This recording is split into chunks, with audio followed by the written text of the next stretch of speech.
Oke, baik. Selanjutnya saya Viera Fauziaryani, izin melanjutkan dari rekan saya, Albar. Yang kedua itu ada bab 2 itu ada metodologi. Di sini pada penelitian ini tuh, alur kerja kami itu dibuat runtut biar gampang dipahami.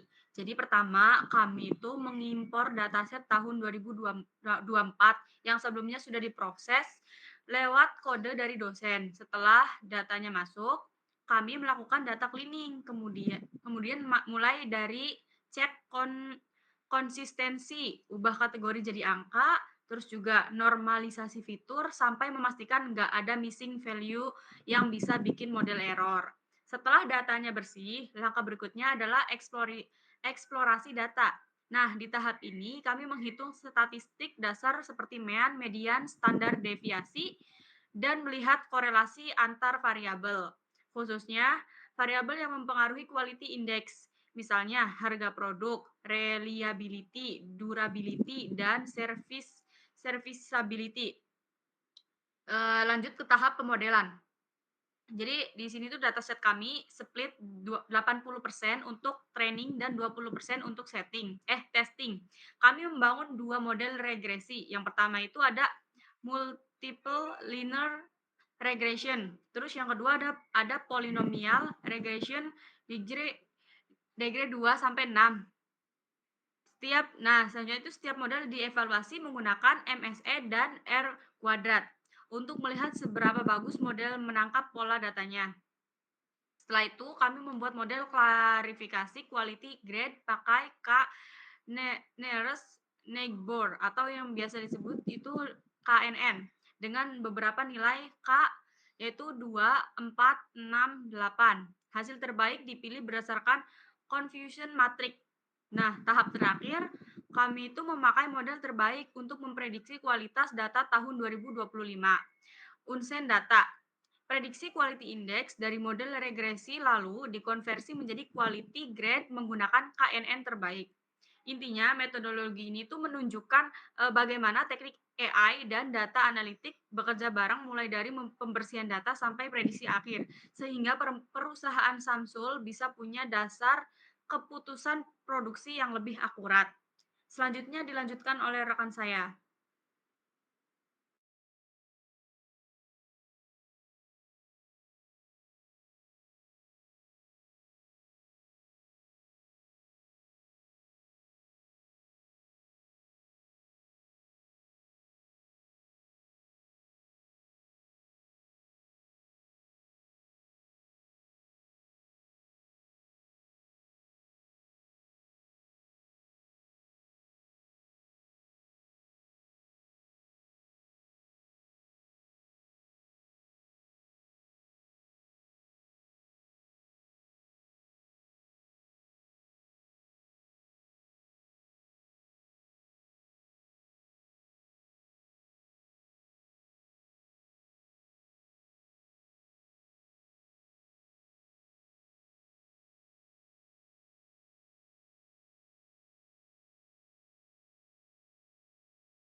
Oke, baik, saya melanjutkan dari rekan saya. Di sini ada bab 4, yaitu data processing. Nah, 4.1 pembagian data. Pada tahap ini, dataset yang sudah bersih dibagi menjadi 80% data training dan 20% data testing. Nah, yang pertama itu training, 80% dipakai untuk ngajarin model memahami pola antara harga, reliability, durability, dan serviceability terhadap quality index. Yang kedua ada testing, 20% dipakai untuk ngetes apakah model benar-benar bisa bekerja pada data baru. Nah, pembagian ini tuh penting, jadi supaya model itu nggak cuma hafal atau overfitting, tapi benar-benar bisa generalisasi. Terus yang kedua ada 4.2, model prediksi regresi. Nah, untuk memprediksi quality index, kami menggunakan dua pendekatan. Yang pertama, multi-table linear regression atau MLR. Nah, yang kedua itu ada multivariate polynomial regression atau MPR. Nah, dua metode ini tuh diuji dan dibandingkan hasilnya. A. Regresi linear regression. MLR. Nah, MLR itu dipakai untuk melihat hubungan linear antara variabel input dan quality index. Model dilatih dengan beberapa jumlah iterasi 200, 400, 600, 800, dan 1000. Dari setiap iterasi, kami mengecek yang pertama MSE, makin kecil makin bagus. Nah, yang kedua itu ada M kuadrat, makin besar makin bagus. Iterasi yang performnya itu paling stabil dan paling akurat dipilih sebagai MLR terbaik. Nah, di sini B ada multivariate polynomial regression MPR. Metode ini tuh digunakan kalau hubungan antar variabel bersifat non-linear. Jadi kami mencoba beberapa degree, 2, 3, 4, 5, dan 6. Setiap degree itu dihitung nilainya MSE dan R kuadrat. Degree terbaik adalah yang akurat tanpa overfitting. Jadi yang C ada evaluasi model. Di sini setelah masing-masing model punya versi terbaik, keduanya diuji memakai data tes 20%. Yang dibandingkan itu yang pertama MSE, terus yang kedua itu R kuadrat. Nah, model terbaik yang dipakai untuk data 2025 harus memenuhi kriteria yang pertama, MSE rendah, R kuadrat tinggi, terus performa stabil pada dataset. Next, 4.3 ada model klasifikasi. Nah, setelah quality index diprediksi, nilai itu dikonversi jadi quality grade, low, moderate, atau excellent menggunakan nearest neighbor, jadi KNN. Nilai K yang diuji yaitu 2, 4, 6, 8. Setiap K itu dievaluasi berdasarkan yang pertama, confusion matrix, yang kedua akuras, yang ketiga precision, yang keempat recall, yang kelima itu ada F1 score. Nah, cut terbaik itu dipilih yang pertama itu menghasilkan jumlah prediksi yang benar paling banyak, terus yang kedua ada tidak bias pada salah satu kelas, yang ketiga ada akurasinya paling tinggi. Model KNN inilah yang dipakai untuk mengklasifikasikan data tahun 2025. Next ada 4.4. Ini ada Unsen Data Prediction. Perusahaan memberikan data baru tahun 2025 yang belum pernah dipakai dalam training. Fitur yang disertakan yaitu harga, reliability, durability, dan serviceability. Tahapan prediksi itu yang pertama, ada data baru diproses dan di-encoding sama seperti data sebelumnya. Terus yang kedua, DIM dimasukkan ke model regresi terbaik untuk menghasilkan quality index. Yang ketiga, nilai indeks tersebut diklasifikasikan menggunakan K terbaik dari KNN. Yang keempat, hasil akhirnya berupa tabel berisi. Yang pertama itu ada harga produknya, terus reliability, ketiga durability, yang keempat serviceability, yang kelima prediksi quality index, yang keenam itu ada prediksi quality grade.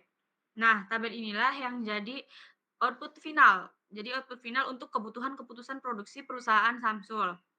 Next, di sini saya akan melanjutkan bab 5 yaitu kesimpulan. Berdasarkan seluruh proses analisis dan permodelan yang telah dilakukan dapat ditarik beberapa kesimpulan penting sebagai berikut. Yang pertama itu ada dataset kualitas produk tahun 2024. Dapat dianalisis dengan baik menggunakan pendekatan machine learning, mulai dari eksplorasi hingga permodelan prediktif. Yang kedua, model polinomial progression degree 6 merupakan model terbaik untuk memprediksi quality index karena memiliki MSE paling rendah dan R kuadrat paling tinggi. Yang ketiga ada model KNN dengan nilai K8 adalah model klasifikasi terbaik dengan akurasi 98%. Yang keempat, prediksi kualitas produk tahun 2025 menunjukkan sebagian besar produk berada pada kategori excellent and moderate. Yang kelima, hasil analisis ini dapat menjadi dasar bagi perusahaan Samsul dalam merancang strategi peningkatan kualitas produk di masa mendatang. Selanjutnya dilanjutkan oleh rekan saya.